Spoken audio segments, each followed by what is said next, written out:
particularly noticing just the quality of like gesture and body language, and how so much is revealed, and oftentimes our body is saying something different than what the mind is saying, you know. But if you attend someone's gesture and kind of feel with them as they're moving, you can get this deeper connection. And also but other times you can really see that someone is really shining with like the glory of who they are, and it's coming through their words and their bodies, and that kind of puts stress between me and my girlfriend. That she's very good for me. It's just a big mess. But how long ago did that happen? That was in late 2016, early 2017, and what a weird time. Yeah, there's a lot going on, like so culturally. Yeah, the Trump election happened right when I got to college. Town hall, or yeah, the courthouse.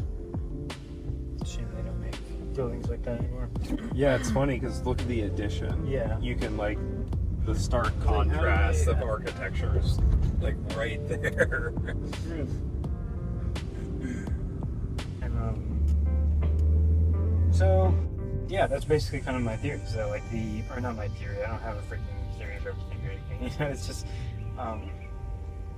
it's that the light of the eye, like the soul, spiritual, is always shining through, and like really at the end of the day, we're kind of naked in the garden already. Like the kingdom is at hand, but we avoid this reality because it's that communion is very intense sometimes, you know, and there's this idea that if we really attended to each other's eyes more often, we would probably connect more deeply. Is basically the main gist of it, you know. There's a lot there. Yes. Well, it took me. I was like, felt so isolated. I was like, I don't know what the fuck. I didn't have any terminology for it at all, you know. So then finding all the Christian terminology has been very helpful. So, there's a lot of interesting things in there. Like it's interesting that it's weird to think. Like I didn't have your exact experience, right? But there is this connection at the same place in time too, around 2016, where. I would describe it as like started kind of getting disillusioned with reality in a way, and with like everybody going on. And one of the big keys of that was 2016, the elections, and now it seemed like all of a sudden people were political and like cared about this stuff. And I kind of had an intuition that it felt like everybody was kind of following just the crowd. But thinking about these things and like these, I didn't understand it back then, but what you were describing of like other shapes and patterns of reality, kind of like, I feel like I intuited a lot of those things, could not articulate them at all. But then not finding anybody that was thinking the same way or talking about the same things, or even open to like exploring it, like just even humor my questions about and then this. There's also a danger. I know, like I don't, it doesn't make sense, but like try to follow me. What were you gonna say? I was just saying that then there's also like a danger of like almost like a Messiah complex weird thing where it's like no one else fucking sees the truth, or something. Yeah, it could go that way. Yeah, a lot of people in the corner are like, I thought I was special something, and then to find the other people who are also. Oh, that's so interesting. Yeah, like I thought I was special. No, I thought I was completely alone. That's how I felt. I felt that way too. I would also say that there is something about the Messiah complex where we are all called to be like Christ, in the sense like we got Brandon Christ and Joe Christ, John Christ, or ideally, but maybe like an integration of the Messiah complex rather than it being out of us, as it were, But I don't know, it's just some speculations there. And I would also, you reminded me when you're talking about the time period there, that was another aspect which I think was very prominent, that there was almost like a way, or like Taoism, kind of like this idea that there was a qualitative aspect of time. And I do think that something was going on at the time where a lot of people were kind of waking up to these types of things, and it's very interesting. It is really interesting because, like, at least for me personally, in the moment, it felt like nobody was, and that's because nobody around my immediate circle was talking about this. I'm pretty close. He's like a spiritual mentor of mine, the iconographer at this church. Cool. He lives in Texas, but he's from here, and like most of his iconography is in there. We joke around, you know, him being the artist type of like, yeah, when everybody is talking about the Steelers, which is our football team, Steelers and farts, and I'm like, yeah, but what about these patterns of reality? And what about like, you know, could you imagine being Job? You know, like, it's like you totally kill the vibe. Yeah. I felt like I really found something interesting and discovered something when I found Jordan Peterson, and then especially PBK, because he became like this conversation partner in a way. And then the community that developed around him actually grew into a network of conversation partners. You know, like I remember having just like getting together online with random people, like through Zoom around that time, like 2018. Yeah, it was a wild time. That's when it all kind of kicked off. Yeah. What time is it? So it's 8:13. I don't know if anybody's in there, but we could see if you guys wanted to. About. You know, you mentioned it feels like death, taking DMT, and something I wanted to bring up. It's like, I think that this is why deep philosophers were so interested in it, because it was this, you know, I haven't taken DMT, or really, you know, I wouldn't really consider the mushrooms I took psychedelics. I guess they were kind of psychedelics, but so coming from somebody who hasn't really had any experience with them, they were seeking, those philosophers were seeking like an ego death, like a peek behind the veil. I think that it's, you know, it's an improper way to do it, but it's like that's what you were reaching for. And you know, obviously, like all things under God, it gets reconciled, and that's kind of what I feel like is happening to me. It's like a constant like dying, and it's really weird. It's a really weird experience to just like continue dying. Yeah, that's beautiful. Yeah, I appreciate you hearing that. And I do think it connects beautifully with the Job story. Like, a thing that came out of all that Jess guy's discussions of Job, which I found really interesting, is this idea of Job's integrity. Is that like what I think it might even say it some way. It's like his integrity is what God really appreciated or something, or like valued in that, and that's like this. I think about it like an alignment. It's like he is who he is, regardless, which is like vibing. It's like I'm experiencing reality through my own eyes, and that's like what's up. And then there's so many things like that try and say that they're more important than that. But like what's most important is your kind of alignment with God, essentially. It's like your alignment with reality, and really at the end of the day, it's like kind of that vertical connection and integrity, which is most important, or something like that. This is coming to mind, so connection with Job. Yeah. And then the integrity is another word you could use, is virginal, or like the virginity in like a, not in a sexual way, but like in like a pure integrity way, like where Job is kind of has that Marian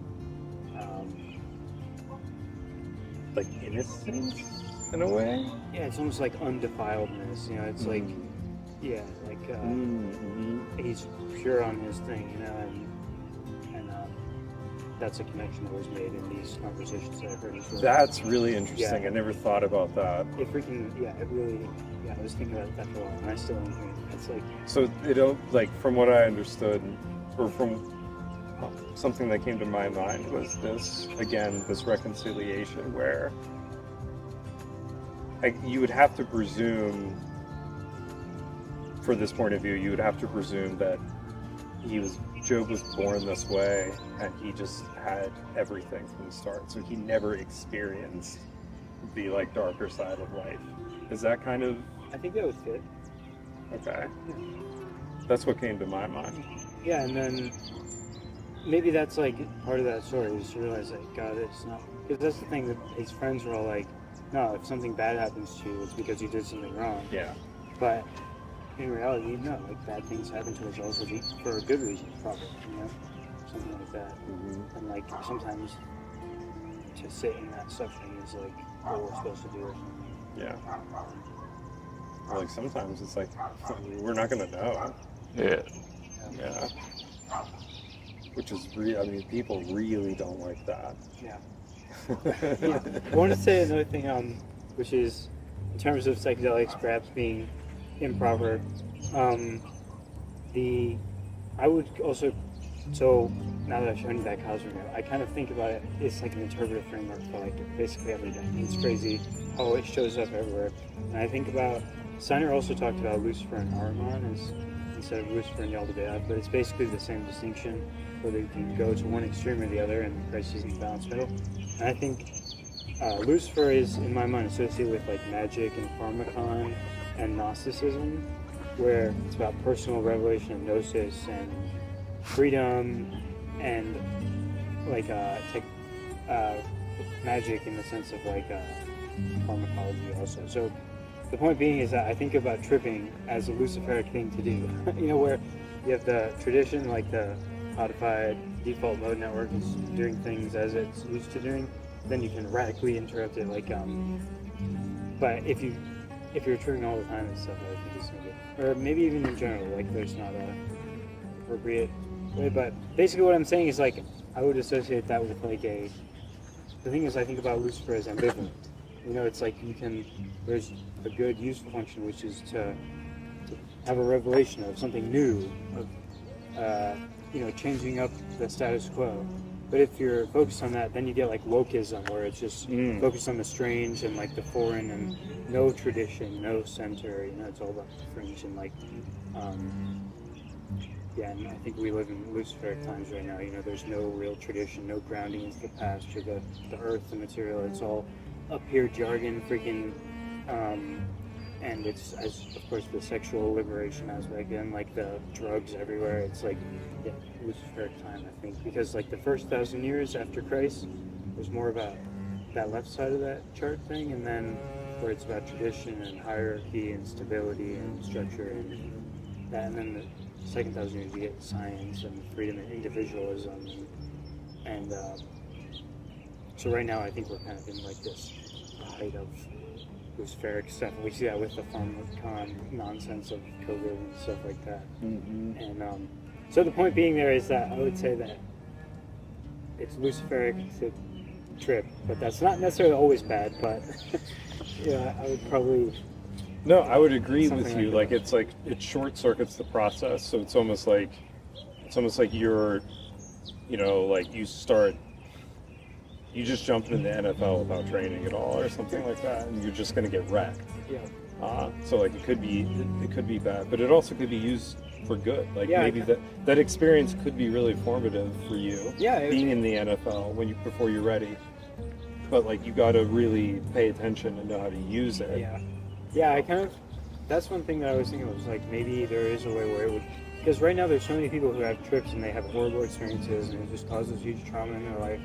But maybe if it was couched in a more spiritual framework, I think people should still be allowed to trip in their houses and stuff. But like if for the church to have a coherent position on it would probably be good, and like and maybe I've even thought about maybe like as a baptism thing. Like I don't think every time Eucharist thing would be fitting at all, But like maybe that kind of baptism, because that's kind of the role it played in both of our lives. Like here is the spiritual world. I keep thinking of this image. It's for me. It was sort of like a long-term piñata, and like eventually, like the psychedelics were just a swing, and eventually the piñata exploded, and I was like, I believe in God, and I'm basically Christian. Everyone's a Christian, and we're just lying about it to ourselves. Yeah. I mean, yeah, because like a piñata. Because everybody is reaching for that something, that connection, and everybody has a different name for it. A lot of people have a different name for it. I have a question for you. Like, so when you saw these things, don't know a lot of literature about psychedelics, but I know like there's groups that trip and see the same thing, experience the same thing, and it's like that's super common, you know. So you described seeing like this, like almost like what would you describe what you saw?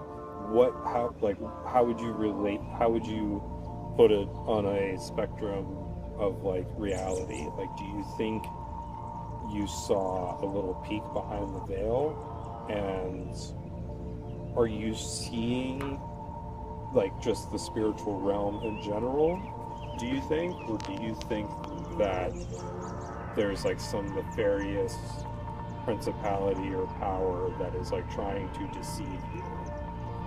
Like, how would you, like, both of you, like... Pretty much all of that is an option, and it sort of just, like, kind of depends on the person and context, and... Yeah. And,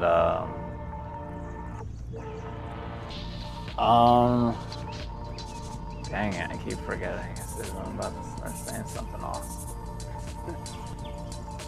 Don't feel on the spot.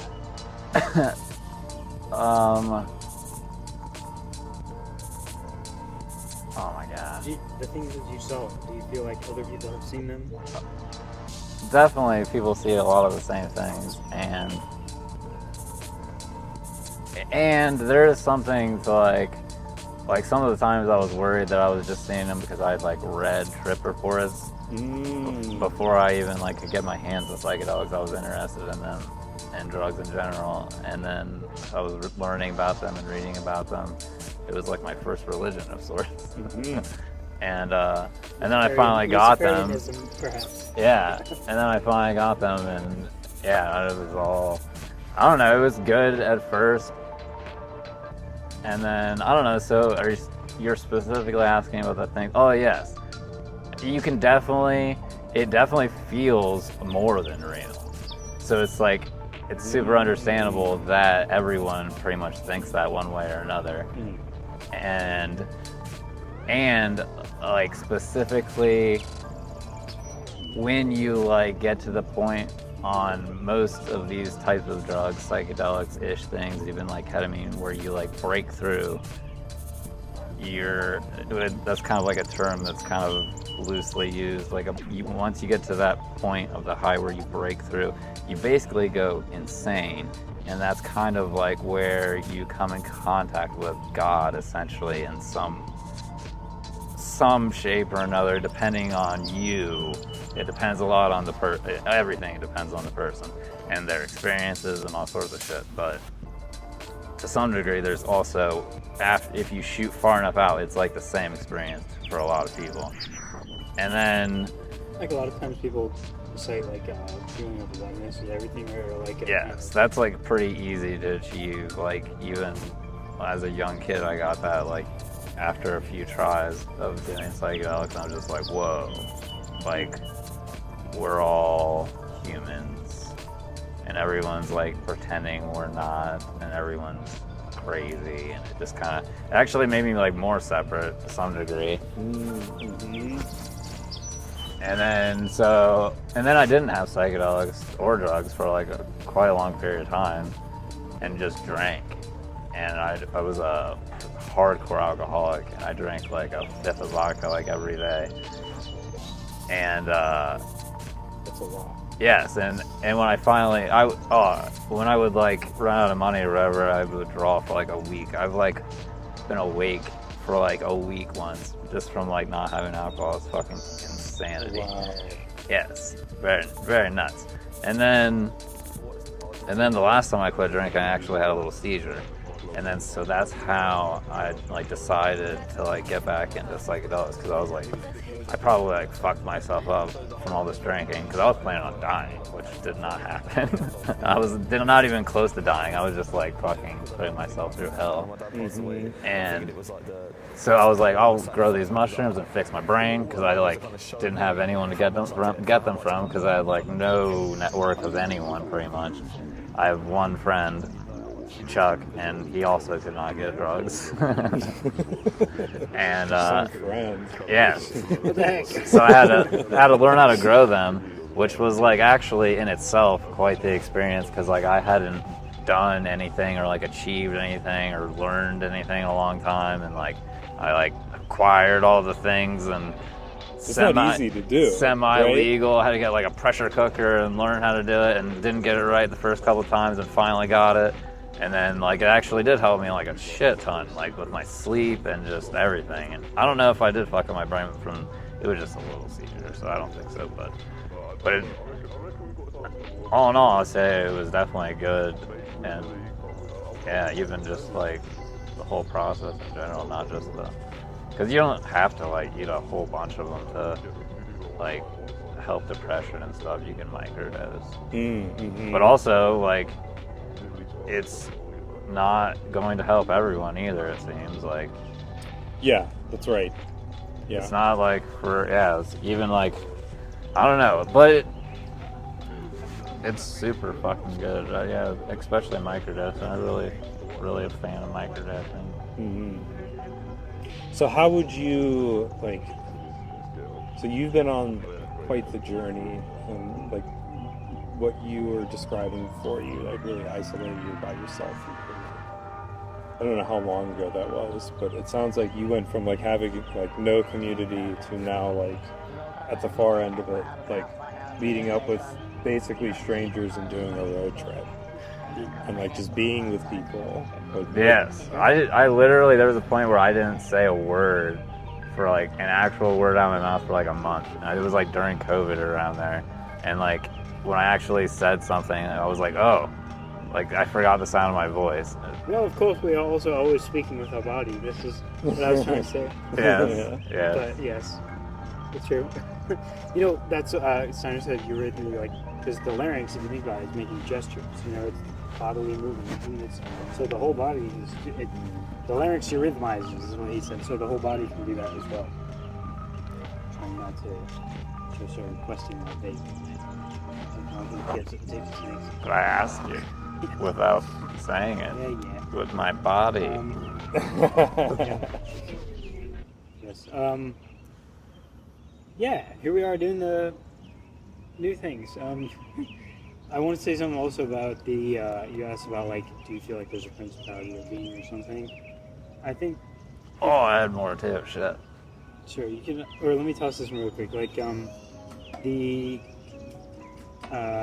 I tend to think of it more so that like our own fallen nature or something. Like when we're thrown out of the garden or the kingdom or whatever, then we put on garments to separate us from that encounter with reality and others and stuff. That's like the dead animal skins and stuff, and that's like this buffer. And that could also be like a thought thing. It's like, oh, I'm a story that I tell myself, this kind of closed system, right? These kind of wall myself into a particular mode of thinking or something. And then, so basically the point there is I think it's mostly us, like our kind of, that we, to attain gnosis and to experience the spiritual world is not somewhere else necessarily. It's like here, and that we're really not designed or like evolved or whatever to experience reality in its exact nature. You know, it's more so just survivors stuff, right? So we're more tuned to see Brains certain things. unfiltered. But then, you know, the psychedelic can like give you that. They, you know, help you get out of your own closed thing. But of course, we couldn't experience that all the time either. You know, that would be like too much. You know, so. But what I would also add is that framing and closing impulse that we have or something, that kind of fallen idea where we're separate or something like that, is I would also say that has like an agency of its own in a way. Like Galahad has called it the artifacts. This idea that like there is kind of a, I guess, you know, like whether it's even if it's just like the powers that be of this world, like, you know, the advertisers and the people who don't want you to attain gnosis or whatever, you know, like to have your own personal experience of the divine. You know, and to a certain extent, I would say that like traditionalist churches are kind of like that. You know, that you get your communion with God through the hierarchies. You know, it's not about you. Whereas the Protestants, it's more like Spirit moves amongst everyone. You know, but you know, it's all very architecture and circumstantial and stuff. But do you see kind of what I'm saying there? Is that like that it's mostly just our kind of own thing that we pull the wool over our own eyes, you know, but then to experience the spiritual world, even though with psychedelics sometimes it's like somewhere else almost, it seems like you're seeing things that aren't there. I really think ultimately like the most legit experience of the spiritual world is the one that we have here. It's like, you know, when we encounter each other more deeply and when we feel the presence of God and such like that. And I don't know, I think you probably agree, even though some of your yes, because you can totally take drugs and just like there's people out there that are taking drugs like all the time and they think they're like battling evil itself. They're like fulfilling this like duty that they were like born to do, and they like take these drugs and they like lay down in their bed and they like think they're like meeting up with other people and doing this shit. And maybe they're crazy, maybe they're actually meeting up. I tend to think most of them are crazy, but so far that's yet to be seen to some degree. Yeah, right. That reminds me of the telepathy tapes where they talk about those autistic children who might have spiritual faculties. And I guess supposedly they said that they every night they meet up on like the North Pole or something and they have like a pogrom. Yeah. The hill. It's called the hill where they meet. I don't know. But the other thing that reminded me of was like the common experience with DMT especially that was noteworthy was I definitely came back and felt like I spoke to something, but I didn't remember speaking to anything. And it was almost like I was like intentionally, my memory was erased. But there's a definite feeling of like greeting, like you're welcomed there. Like it's like, holy shit, you're back, like welcome. It's like, holy shit. It's like this like party waiting for you. It's like they're waiting for you. yeah, it's strange. And it like feels like you've been there before, and like it's wild.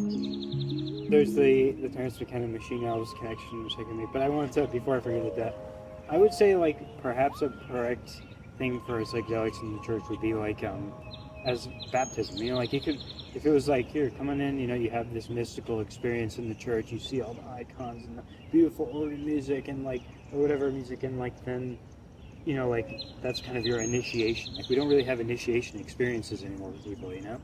I think that could be a useful place for it in the church, and it wouldn't be like an all the time. It would be kind of your once, or maybe the priest would do it occasionally or something like. I mean, I think that initiation experiences are really important. Somebody that was in our estuary who moved to a different state, he's just going to be there for like a year. He's doing like a mentorship or something. He told me that there's a church in California that was giving out mushrooms as a Eucharist. The Eucharist seems too much for me, but it is very interesting. Like it's because it would be all the time. But it would. I bet it's only like a little bit, probably, because you would have the an eighth of mushroom. Yeah, of course it reminds me of that book that was in your room, Psychedelic Gospels, or like these people who think that they played a bigger part in the past than we like to think. So. I think there definitely is an initiatory aspect to catechism. Yeah.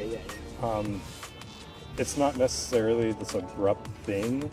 I guess like from my understanding and from like the teaching that I've been getting here, abruptness is typically bad. And I guess I would associate, now this isn't less sticky. And it could be damaging. You know, like if you give everybody everything at once, it's like they could just like. And that's where I would say that there is something to be said for the veiling as well. Like if we have the kind of shining of Lucifer, of like the light bringer on one side of the transfiguration almost, then the other side is like this veiling, and there's an appropriate feminine veiling where it's like with a kid, you don't just want to fucking give them psychedelics and like exactly. Sometimes you have to temper like the things that you say to them, you know. But I don't. If you may want, which also connects to this idea of like how the closed circle and the framing of tradition and like the the evils of the world, and how like God is also like that kind of veiling.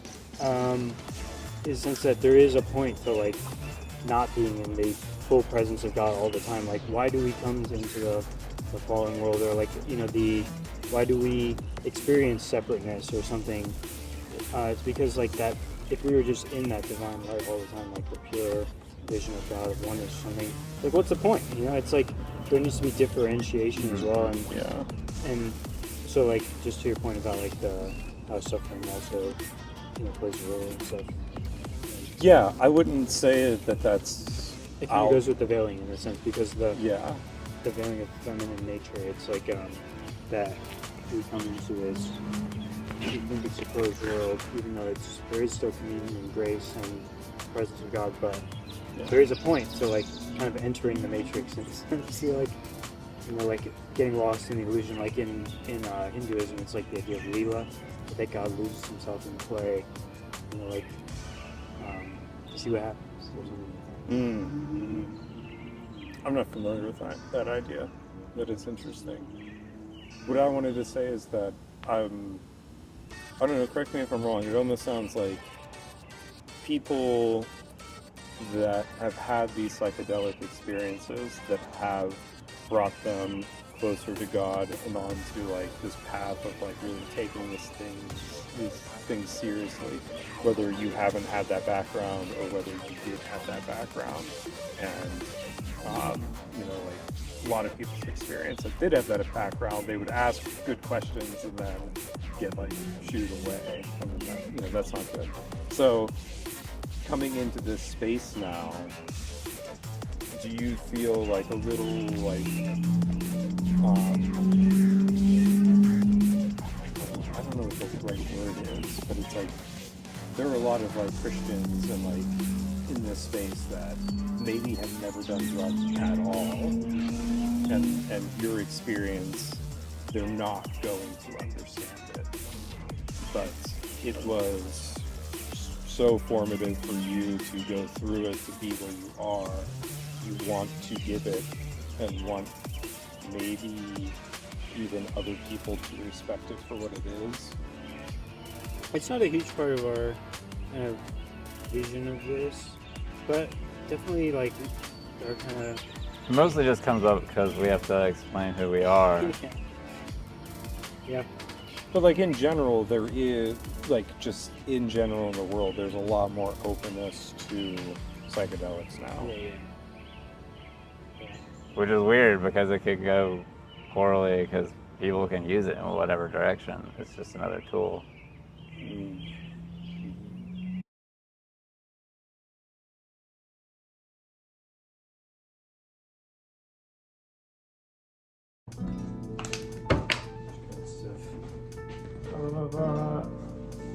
you go. The Mealy Guest House.